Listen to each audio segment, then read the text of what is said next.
Hi, my name is Michael, and this is the video demo for my distributed systems assignment, which consists of a RESTful client with a Apache Tomcat server and a HSQL DB database. So let's get right in here. To start off, I'm just going to show you exactly the structure of this project. I created Pojos, which is for creating objects of my database entities. As you can see here, is an employee Pojo, which uses JAX-RS. As you can see here, Java XML binding with JAX-RS root elements and XML types. With there's a few constructors there, so I'm going to be different types of employees. This moves on to an employee DAO. This handles all the SQL queries that get sent over from the HTTP request from the HTTP client that I've created on the front end. As you can see here, an example would be get all employees uses select EID ename from two tables here because I have an employee table and a sector table in my database.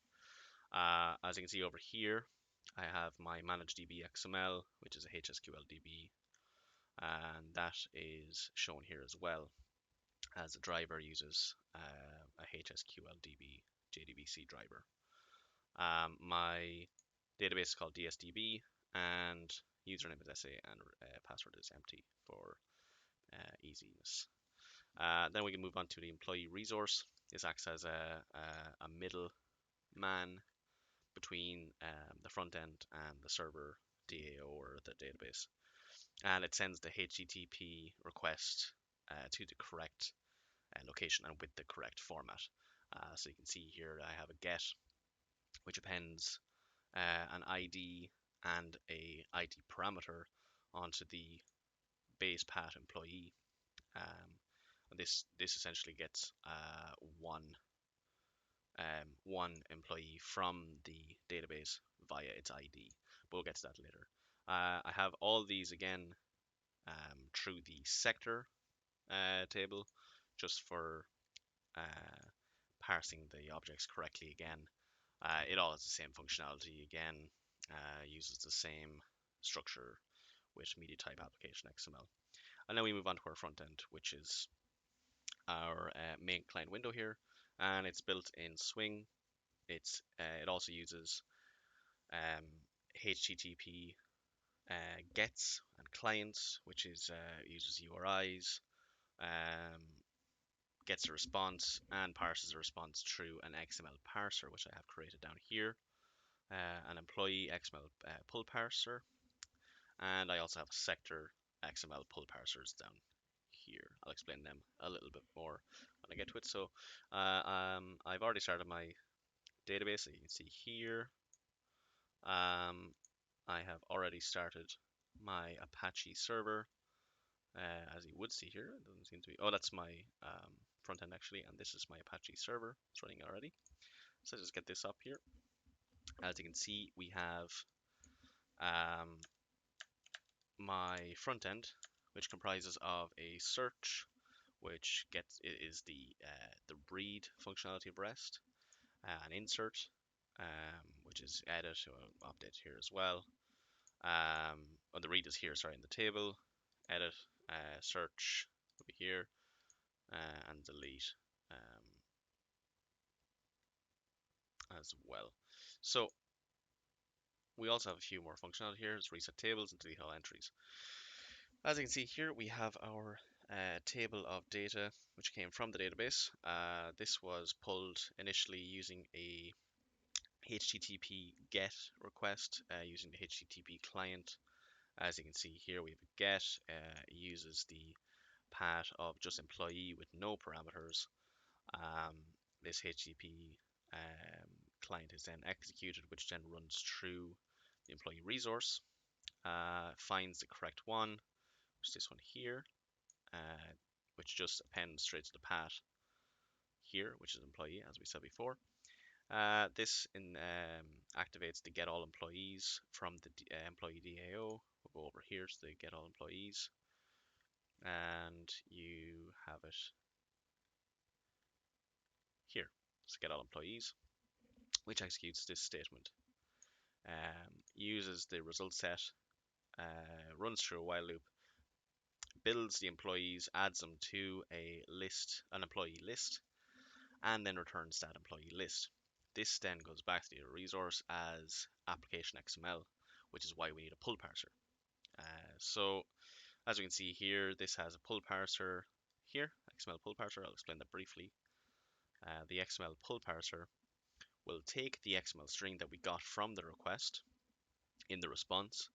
It will then use it to run through a pull parser functionality, which essentially takes each section of the XML through tags.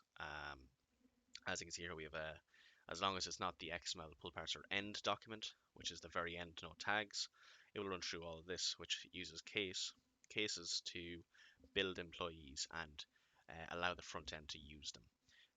So if it's employee, it'll start making a new employee here, E1 new employee, and it'll run through. So as long as it's not the end tag of employee, it will add the ID, the name, the age, the sector, and the building. And then it will return all of this as the list, the global list that we've made before with the employee list object. With this then, I populate the JTable as we can see here. So this JTable is all inserted through a HTTP GET. So with that HTTP GET, each one of these subsequent searches also uses HTTP GET. You can see them all here as individual ones, search sector, you have age, you have name, and then you have your individual ID ones. So, if you want to search 223, which would be the first one, be there. If you search 225, be that one there. I can also search by name. So just say, I think my name is in here, so we'll just try that. Oh, it's not. Okay. We'll just get all data, which can get it back. Oh, it was there actually. Ah, doesn't seem to work. Okay, that works perfectly there. We can search by age, put 12 in here. Ooh, 112. It's very old. Search by age is 12. As you can see, age is perfectly here. We'll just try that again, just so it doesn't make make a liar of me. There we go. So let's just get all data back again. So you can search to each one there. We also have insert. This is a HTTP post. This is slightly different, obviously, that it's going to send over parameters in the main client window. You can see this here. So we'll have a insert employee, and as you can see, it uses HTTP post. Now the difference here is that we're going to send this over with a name value pair array list, and this will then set the entity, which is essentially the body of the post request, with a URL encoded form entity. And then with this, you can see back here in employee resource, when you go to add one, with our post here, we have consumes application form URL encoded, and it has all the form params which we're going to set. And then that sends it back over to DEO, etc., etc. Same situation. We have a create employee here, and then once that has sends through, it activates and creates a new employee. Let's just see that run quickly. Let's add in Shrek. Whoop. Shrek, and let's say he is 80, and he works in building or sector 101. So as you can see here, 232 Shrek 80 101B. We also have an update. Now I can autofill these. I've put in the functionality, so you can just click one, it'll autofill these. It's much easier for a client. And let's change it to po jobs, and change his age to 29 and his sector to 102. So as you can see here, this is him here. He's 27101B. And now he is 29, 102, and C. This uses a HTTP put, which is slightly different. Again, it's not a post. And as you see, it's in the edit employee. So that's the DAO for it. The resource of that then, it uses a put path with the ID appended to the URL. and some pattern form params again. And with that, we have over here. Oh, I think I actually made a little change to that by accident. Let's just Control Z. So in this one, we have the edit employee, which is here. And this uses, as I said, HTTP put. Uses again name value pairs, so it uses the form URL encoded. Let's go back here again. We have a delete as well. So this will be all the rest functionalities. If this works, let's delete PoJobs. Just say we don't like him anymore, so let's get rid of him. And PoJobs is gone. And we're roast logs now. He's the new guy. So all of these fields are automatically generated, as you can see. 227 is no longer there. But let's say we just made a mistake. We didn't want to do that. I have a backup created.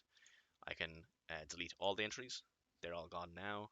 And I can then reset the tables with the data that I had. As you can see, Poke Clugs is back and he's 27. Lastly, the way I did that actually, just quickly, is I used a delete all function, which actually sent through um, a delete with just the employee there.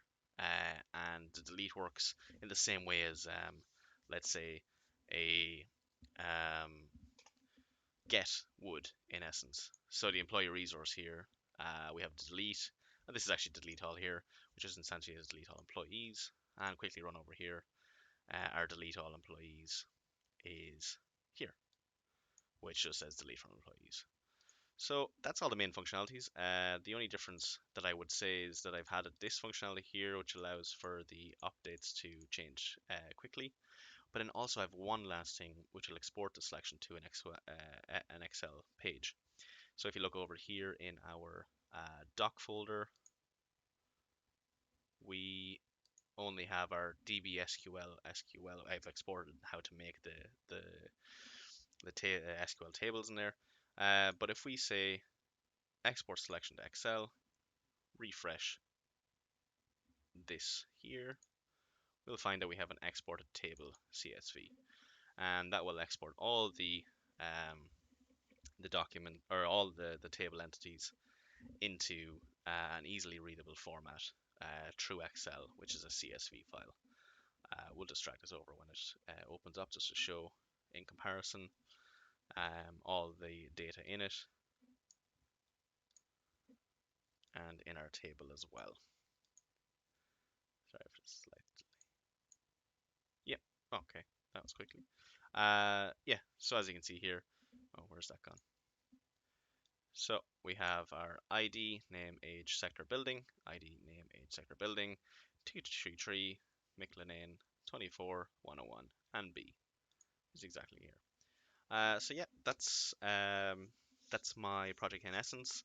Um, I have used Apache Tomcat server version 9, HSQL DB on the local host as a database. It uses JAX-RS as the method of using HTTP clients and stuff like that, and it also uses a Java Swing front end. And yeah, so that's it. So thank you for watching, and I hope I met all of the needs for the project. Thank you.